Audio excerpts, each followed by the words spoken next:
এটা তো কোর্ট কেন অ্যালাউ করছে? ওদের ভাইপো এর আগে সরাসরি জাজেদের অ্যাটাক করেছে। আমাদের তো সব জাজমেন্ট পছন্দ হয় না, তো আমরা জুডিশিয়ারিকে রেসপেক্ট করি। আপনি নিজে দেখেছেন রাহুল গান্ধীর মেম্বারশিপ লোয়ার কোর্ট এবং গুজরাট হাইকোর্ট করার পরেও সুপ্রিম কোর্ট তাকে রিইনস্টেট করেছে। বিজেপির কোনো নেতা উপর থেকে নিচ পর্যন্ত একজনও সুপ্রিম কোর্টের বিরুদ্ধে মন্তব্য করেনি। এই ঔদ্ধত্য, এই অহংকারটা মমতা ব্যানার্জি এবং তার ফ্যামিলির ভাঙা দরকার আছে। আমরা তো খুব আশ্চর্য হয়ে যাচ্ছি যে কেন হায়ার জুডিশিয়ারি এটাকে অ্যালাউ করছে।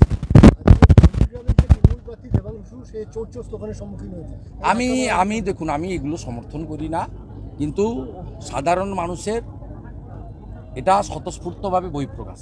ভারতীয় জনতা পার্টি এটাকে অর্গানাইজ করেনি। ওখানে একজন রেপ কেসের আসামি আছে আমিরুল বলে, 2021 সালে রেপের করে 6 মাস জেলে ছিল। সে প্রথমে উস্কানি দিয়েছে, আর সব জায়গায় তো আপনি ঢিল ছুটতে থাকবেন আর আমি রসগোল্লা ছুড়বো, এটা তো সব জায়গায় হয় না। সবাই রসগোল্লা ছুড়বে না, টিট ফর ট্যাট হবেই।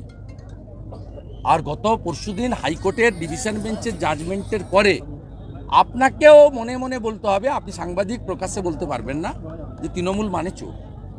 দাদা, যেরকম ভাবে রায় এসছে তাতে তো দেখা যাচ্ছে পশ্চিমবঙ্গের শিক্ষার ভবিষ্যৎই নষ্ট হয়ে গেছে। শিক্ষা মমতা ব্যানার্জি তুলে দিয়েছে। মমতা ব্যানার্জি 21,000 মদের দোকান আর ডিয়ার লটারি আর সঞ্জীব গোয়েঙ্কাকে মনোপলি ইলেকট্রিকের ব্যবসা করতে দেওয়া ছাড়া আর কোনো কাজ করে না। আরো একটা বিষয়, দেশের বিভিন্ন এজেন্সিকে যেভাবে আক্রমণ করছেন, তার দলের এমপিরা যখন পার্লামেন্টে যাবে তারা কি আদৌ পার্লামেন্টে যাওয়ার যোগ্য? যাবেই না কেউ পার্লামেন্টে, সবাইকে লোক হারাবে।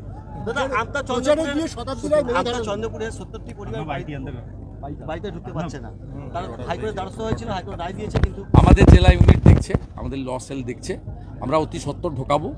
এবং এবারে উলবেড়িয়া লোকসভা কেন্দ্রে অন্যরকম ভোট দেখতে পাবে তৃণমূলের গুন্ডারা। খুব সাবধান থাকুন।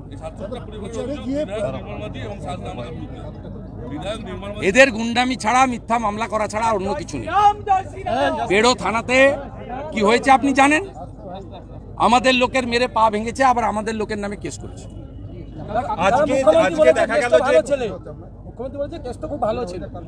চোরেদের রানী চোরেদেরকে সমর্থন করবেন, অন্য কি করবে? কেসটা মুড়ির টিনে করে 100 টাকা তুলে 75 টাকা কালীঘাটে পাঠাতো, মাল দিত কেষ্ট। সেই জন্য কেষ্ট ভালো ছেলে তো হবেই। এমন ভালো ছেলে, ওর সিকিউরিটির কাছ থেকে 200 কোটি টাকা সম্পদ উদ্ধার করেছে ইডি।